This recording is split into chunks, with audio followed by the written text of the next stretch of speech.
السلام علیکم. آج کی کہانی زنجیروں کی زندگی. شہر کے پرانے حصے میں ایک خاموش سا گھر تھا جہاں ہر آواز دب جاتی تھی، ہر خواہش مر جاتی تھی. اس گھر میں آرام رہتا تھا، کمزور دل مگر نرم مزاج. وہ بچپن سے ڈرتا تھا اپنے ہی گھر کے ماحول سے. اس کے والد سچ مزاج تھے، ہر بات کو حکم دیتے. گھر میں ہنسنا منع تھا، ہر خاموشی ضروری ہوتی تھی. آرام اکثر تنہا بیٹھا رہتا تھا، جن میں کئی خواب چھپایا رہتا تھا مگر زبان پر خاموشی رہتی تھی. وہ مخالفت سزا بن جاتی تھی. اس کی والدہ کمزور عورت تھی جو ہر ظلم سہتی تھی. وہ بیٹے کو تسلی دیتی مگر خود اندر ٹوٹ چکی تھی. وقت گزرتا گیا، خاموش آرام کا اب جوان ہونے لگا. اس کے دل میں خواہش تھی کہ وہ آزاد زندگی گزارے. وہ لکھنے کا شوق رکھتا تھا، الفاظ میں سکون ڈھونڈتا تھا، کاغذ پہ دل کا درد اتارتا تھا اور پھر سب چھپا دیتا تھا. ایک دن اس کے والد نے اس کی ڈائری پڑھ لی جس میں خواب اور خواہشات صاف لفظوں میں لکھی ہوئی تھی. وہ شدید غصے میں آ گیا، آرام پر چیخنے لگے، یہ فضول سے چھوڑ دو فوراً، زندگی صرف حکم ماننے کے لیے ہے. آرام خاموش کھڑا سنتا رہا. اس کی آنکھوں میں نمی تھی مگر ہمت جواب دے چکی تھی. وہ کچھ کہنے سے ڈرتا تھا. اسی رات اس نے پہلی بار خود سے سوال پوچھا، کیا واقعی میری زندگی میری نہیں؟ کیا میں ہمیشہ ڈرتا رہوں؟ اگلے دن وہ یونیورسٹی گیا جہاں اس کی ملاقات ہوئی ایک لڑکی زویا کے ساتھ جو بہت مختلف مزاج کی تھی. زویا پراعتماد اور بہادر لڑکی تھی.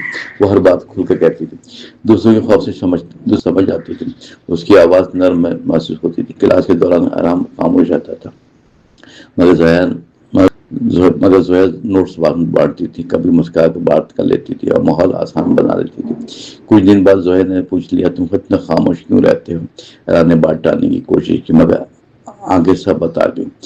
زویا نے زور نہ ڈالا، صرف اتنا آہستہ کہا، کچھ لوگ قید میں جیتے ہیں مگر دروازے کھل سکتے ہیں. یہ جملہ آرام کے دل میں دیر تک گونجتا رہا. اسے پہلی بار محسوس ہوا شاید کوئی اسے سمجھ سکتا ہے.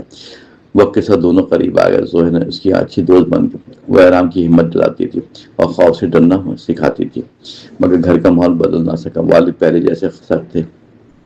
وہ آرام کے ہر قدم پہ پابندی لگاتے، حکم دیتے. ایک شام آرام دیر سے گھر پہنچا کیونکہ یونیورسٹی میں پروگرام جاری تھا. کافی دیر والد صاحب شدید غصے میں بیٹھے رہے. انہوں نے سوالوں کو چھاڑ کر شروع کر دی. سخت لہجے میں آرام خاموشی سے سب سنتا رہا مگر اندر غصہ بڑھتا گیا. اچانک والد نے اونچی آواز میں کہا، تم کچھ نہیں بنو گے، تمہاری خواب فضول و بیکار ہیں، بس میری بات مانو. یہ الفاظ آرام کو چپ گیا جیسے سانس رک گئی ہو.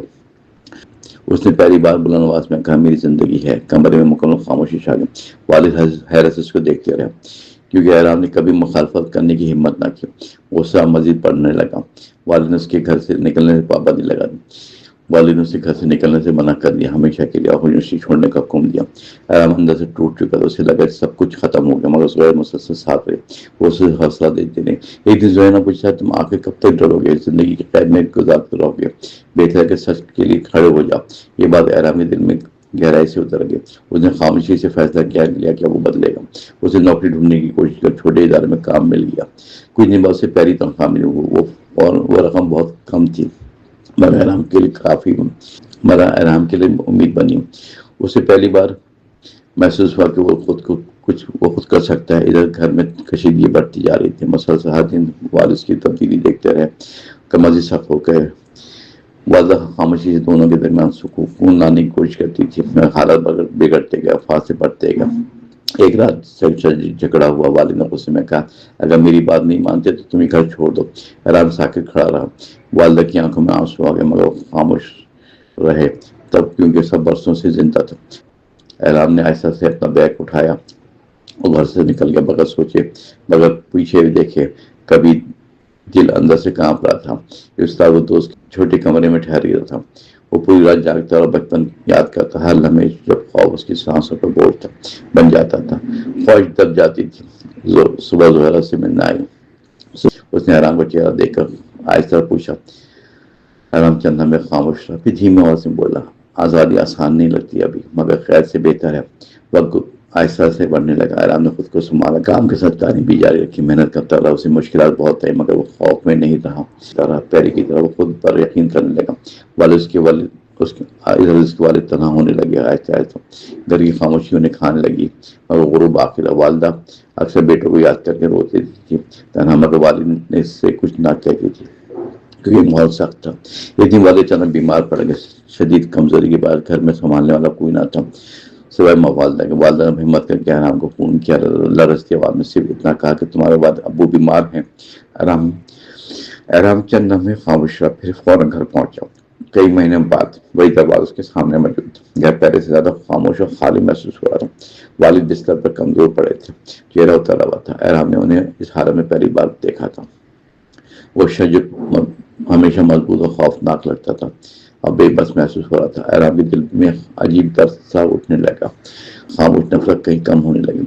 کئی دن وہ والد کی دیکھ بھال کرتا رہا، دوائیں لاتا رہا، رات بھر جاگتا رہا، خیال رکھتا رہا۔ والد خاموشی سے اسے دیکھتے رہے مگر کچھ نہ کہتے، شاید شرمندگی دست ڈھونڈ رہی تھی مگر زبان خاموش تھی۔ ایک رات والد نے آرام کو پاس بلا، ان کی آواز بہت کمزور اور آنکھیں نم ہو رہی تھیں۔ انہوں نے دھیرے سے لہجے میں کہا، میں غلط تھا شاید، میں تمہیں مضبوط بنانا چاہتا تھا مگر توڑتا رہا مسئلہ سب۔ یہ سن کے آرام کی آنکھیں بھر آئیں، فوراً تب کیونکہ اس نے برسوں بعد پہلی بار نرمی سنی تھی۔ کمرے میں خاموشی پھیل گئی۔ پھر والد نے مزید کہا، میں خود بھی ڈرتا تھا، بس کبھی ظاہر نہیں کرتا تھا۔ آرام نے حیرت سے دیکھا، اسے احساس ہوا شاید والد پہلے اندر سے قید میں تھے اپنی سخت پرورش کے۔ وہ پہلی بار نے سمجھا صرف ظالم نہیں ہوتا بلکہ زخمی انسان جو محبت کرنا بھول جاتا ہے۔ برسوں پہلے شاید آرام نے آہستہ ان کا ہاتھ تھاما اور دھیمی آواز میں کہا، اب دیر نہیں ہوئی، ہم دوبارہ شروع کر سکتے ہیں۔ والد کی آنکھوں میں آنسو بہنے لگے۔ خاموشی وہ شاید برسوں کا بوجھ اتار رہے تھے اندر سے۔ اس سال گھر کا ماحول بدلنے لگا آہستہ آہستہ۔ پھر چیخوں کی جگہ سکون آ گیا، وہ فاصلے کم ہوتے گئے۔ والد اب نرم لہجے میں بات کرتے، آرام بات سنتا، ان کی خواہشات کا احترام کرنے کی کوشش کرتا۔ آرام بھی بدل گیا، وہ ڈرنے کے بجائے بات کرنا جان گیا تھا، خاموشی توڑنا سیکھ چکا تھا۔ رویا مسلسل کے ساتھ کھڑی تھی مشکل میں، اس نے کبھی آرام کو اکیلا نہ چھوڑا۔ کچھ عرصے بعد آرام نے اپنی تعلیم مکمل کر لی، اس کی تحریر مشہور ہونے لگی، لوگ پسند کرنے لگے اس کے انداز میں، کیونکہ وہ دل سے لکھتا تھا اور درد کو لفظ دیتا تھا جو دوسروں کو چھو جاتا تھا۔ ایک دن اس کے والد نے اس کی کتاب ہاتھ میں لی اور کافی دیر خاموشی سے پڑھنے لگے۔ پھر آہستہ اتنا بولے کہ مجھے تم پر فخر ہے۔ یہ سن کر آرام خاموش ہو گیا، کیونکہ وہ یہی سننا چاہتا تھا۔ بچپن سے مسلسل خاموش، اس کی آنکھیں نرم ہو گئی اور دل میں برسوں بعد ہلکا محسوس ہونے لگا۔ اندر سے زندگی اب بھی مکمل آسان نہیں تھی مگر فرق آ چکا تھا، کیونکہ اب خوف کم اور اعتماد زیادہ ہو گیا تھا۔ آرام نے سیکھ لیا تھا کہ انسان اگر خاموش رہے ہمیشہ تو زنجیریں مضبوط ہوتی جاتی ہیں، مگر ایک قدم آزادی دیتا ہے۔ وہ جان چکا تھا کہ آخر خاندان سے محبت سے نہیں بلکہ محبت احترام سے جڑا جاتا ہے ہمیشہ کے لیے۔ اس حقیقت نے اس کی زندگی بدل دی مکمل طور پر، ورنہ وہ ہمیشہ خوف کی قید میں سانس لیتا تھا۔